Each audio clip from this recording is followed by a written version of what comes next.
The mansion in Greenwich, Connecticut, stood against a grey, overcast sky, its modern, minimalist lines a monument to wealth and precision. Enormous windows stared out like vacant eyes onto a perfectly manicured garden, where not a single blade of grass dared to stand out of place. Inside, the silence was a physical presence, a heavy blanket that smothered every sound.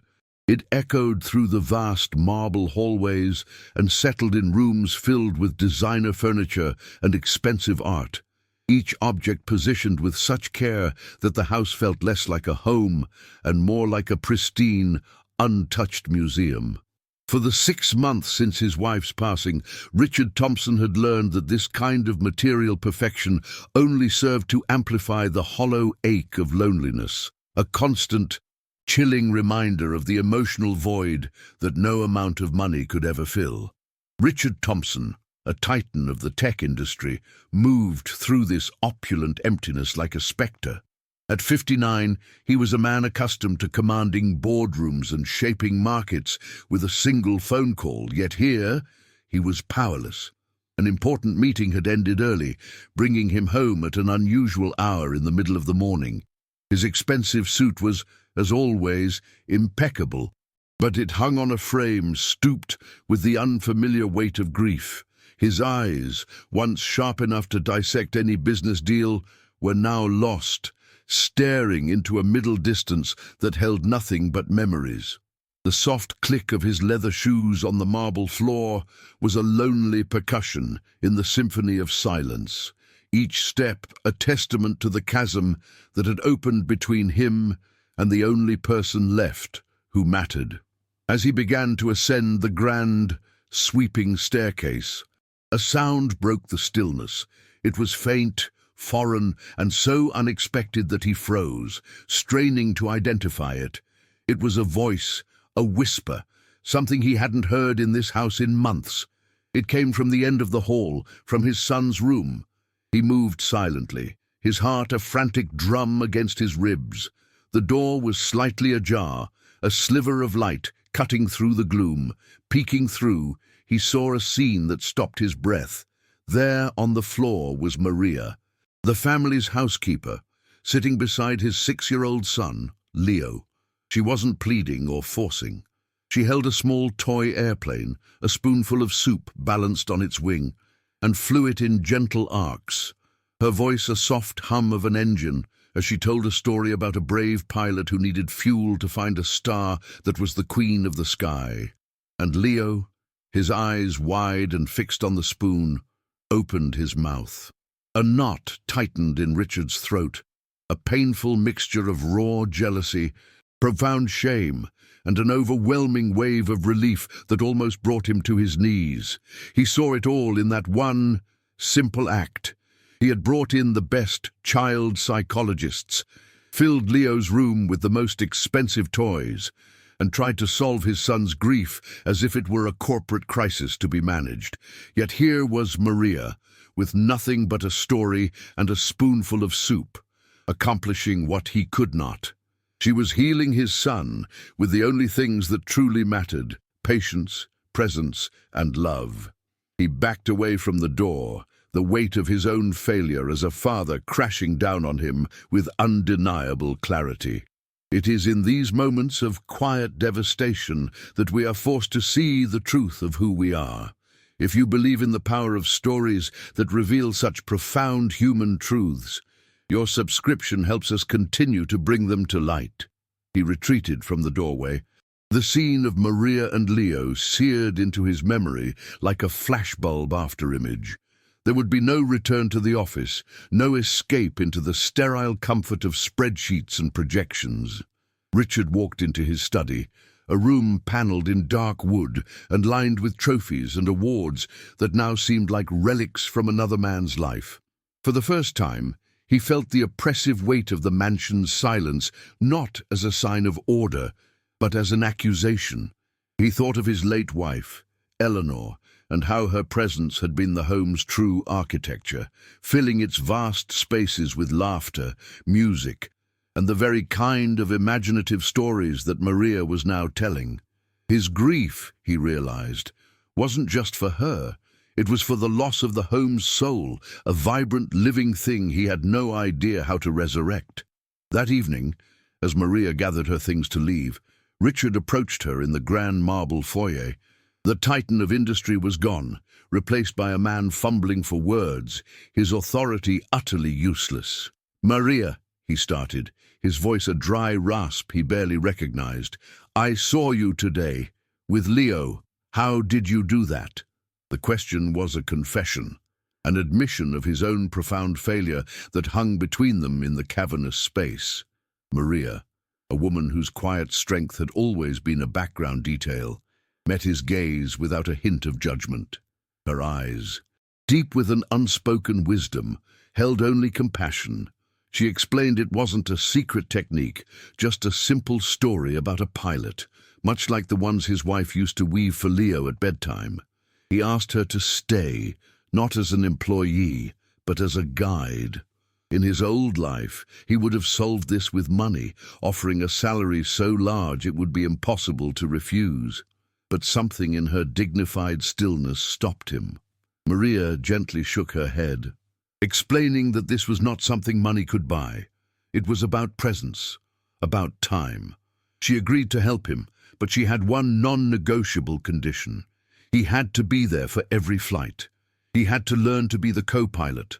For Richard, this was the ultimate challenge, a demand to trade his empire for a 6-year-old's bedroom, to surrender the control he equated with his very identity.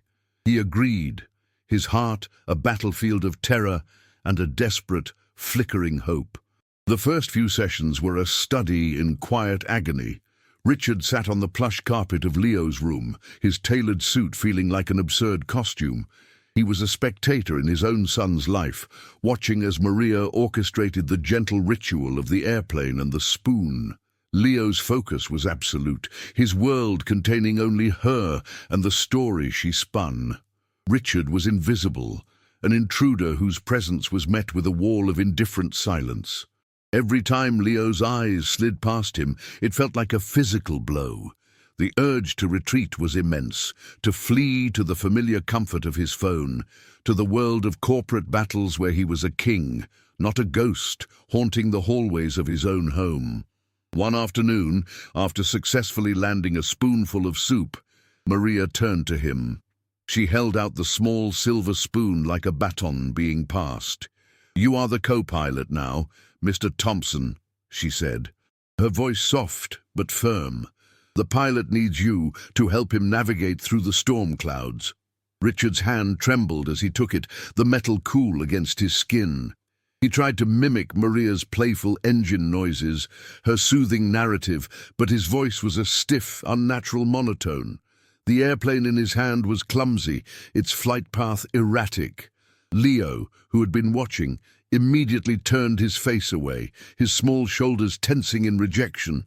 The silent refusal was a verdict, and the shame burned in Richard's chest, a hot, suffocating wave.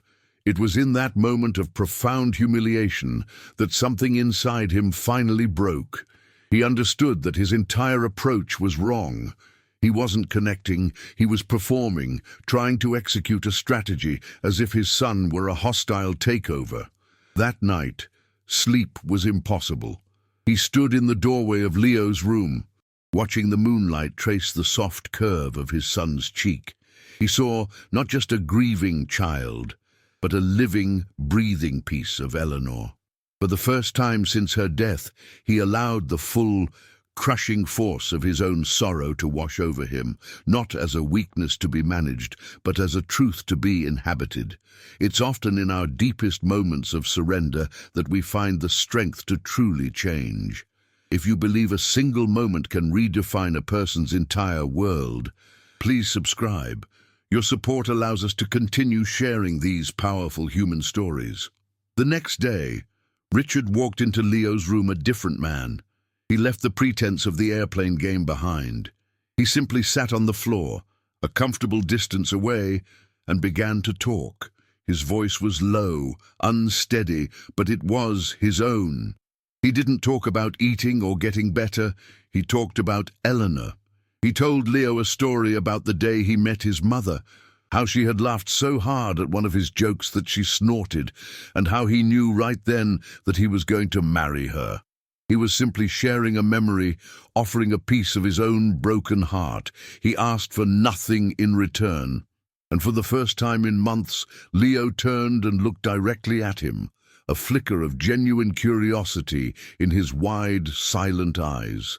Just as this fragile connection began to form, the world Richard had built started to push back.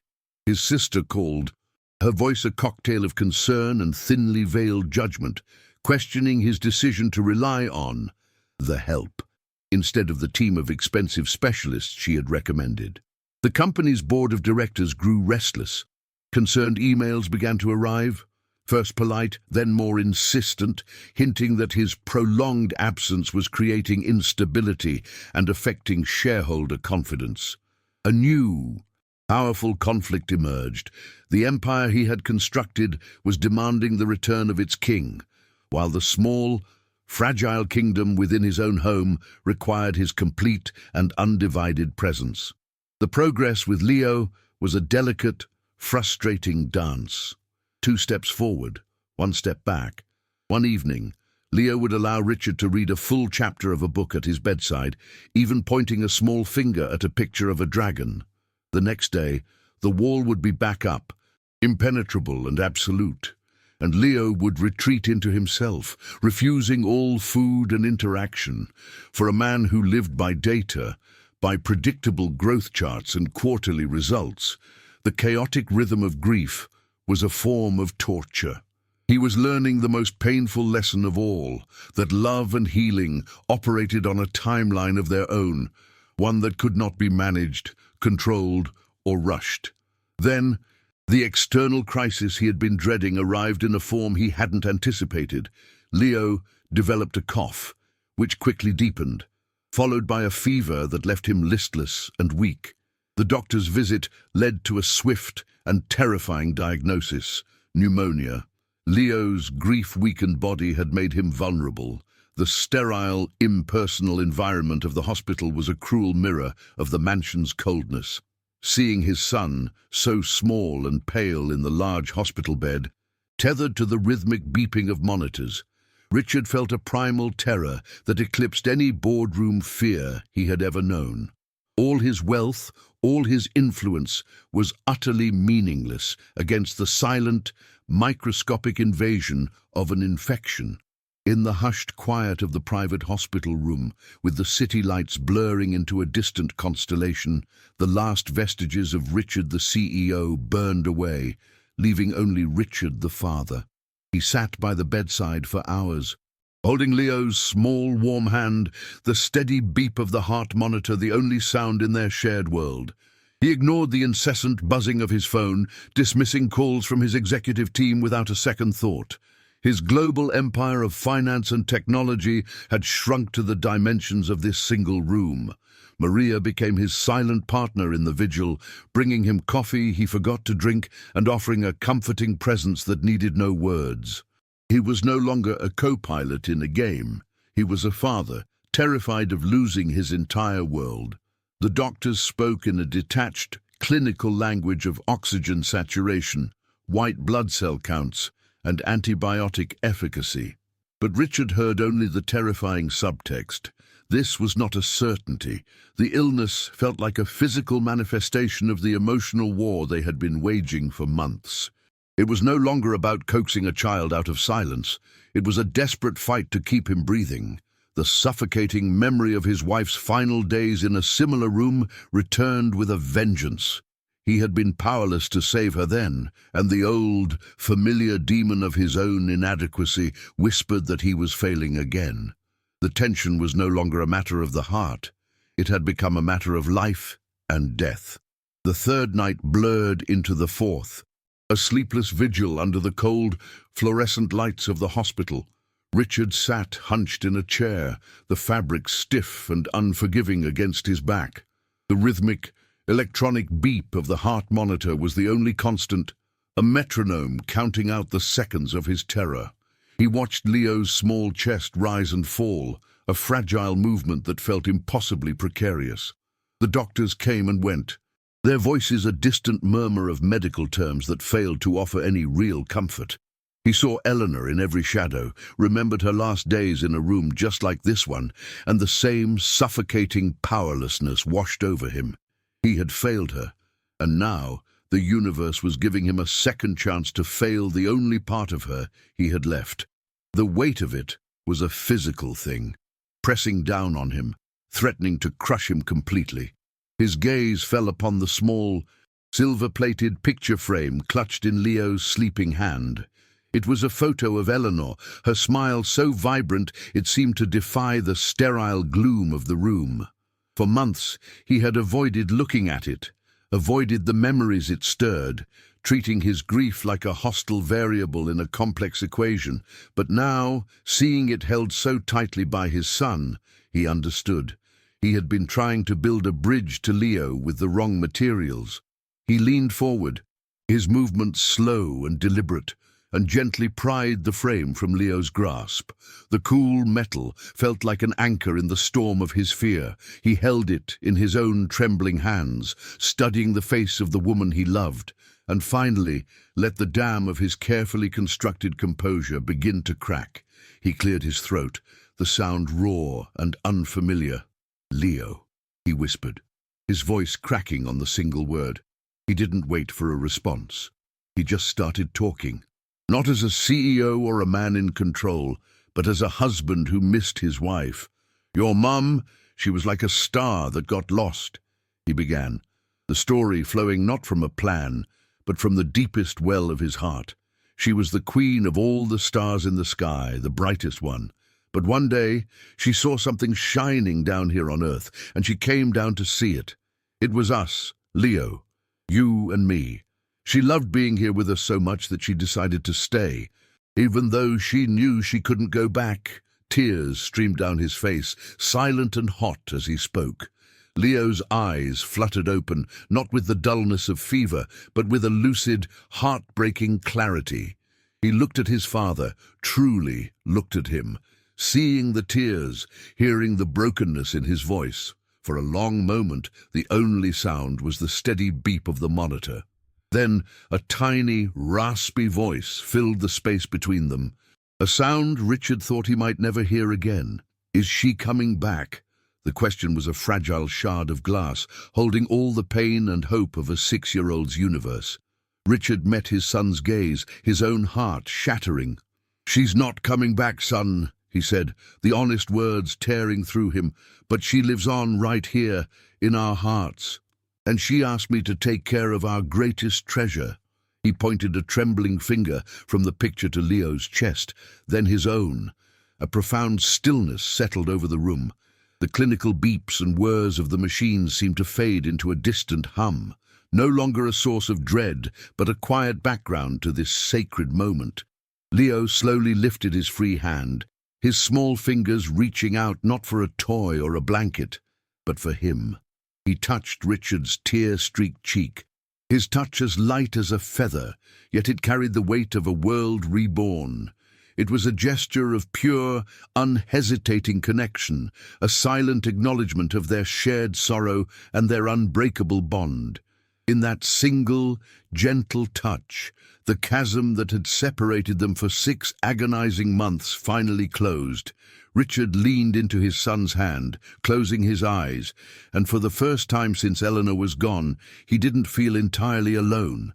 The journey home from the hospital was not a return to the cold, silent mansion of before. It was an entry into a new world, one they would have to build together from the ruins of their grief. Leo's physical recovery was swift, but the true healing was in the small, everyday moments that followed. The silence that once suffocated the house was now filled with the sound of Richard's unsteady reading of bedtime stories. The clatter of silverware as they ate meals together at the kitchen island instead of the cavernous dining room, and the soft murmur of conversation that lingered in the air long after the words were spoken. Richard learned that the architecture of a home wasn't made of marble and glass, but of shared laughter, quiet understanding, and the comforting rhythm of a life lived in unison. The ghosts of the past were still there, But they no longer haunted the hallways. Instead, they were gentle presences, memories to be honored, not feared. Recognizing that his old life was incompatible with his new purpose, Richard made a change that sent shockwaves through the financial world. He stepped down as CEO, promoting a trusted successor and taking a strategic, less time-consuming role on the board. He traded his corner office for a spot on the living room floor, surrounded by Lego bricks and picture books.